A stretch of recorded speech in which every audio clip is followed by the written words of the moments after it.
Tribal Music Suite Journey of a Paiute is an 8-movement concerto for the violin, the Native American flute, and the symphony orchestra. Unique tonight because it represents all the overwhelming onslaught of the Euro-American pioneers and the changes that they brought to our homelands. The Journey of a Paiute chronicles the life of a young Paiute mixed-blood boy named Quanich, born in the spring of 1829 to a southern Paiute woman, and whose father was a Scottish frontiersman, a trapper, trader, and fiddler.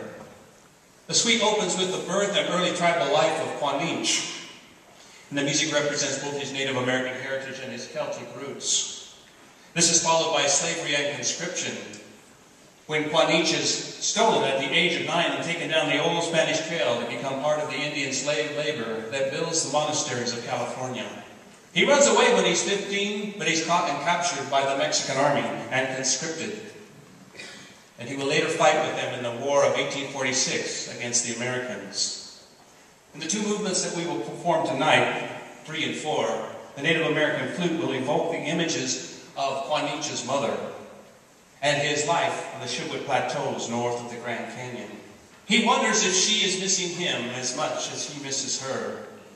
The next day, he is marching into battle on the front lines with the other conscripts in a war that he does not understand against an enemy he does not know. As he struggles through the dust and the smoke amidst cannon explosion and rifle fire, he feels a sharp pain in his side that goes deep. He sees the blood and wonders if he is going to die as he falls forward. But then he hears the drums of his Paiute ancestors in his mind, a sign to him that he is going to be all right. He opens his eyes. A riderless horse beckons to him. He grabs the reins and pulls himself onto the saddle, and he rides away. He rides towards his freedom. He rides towards the healing waters.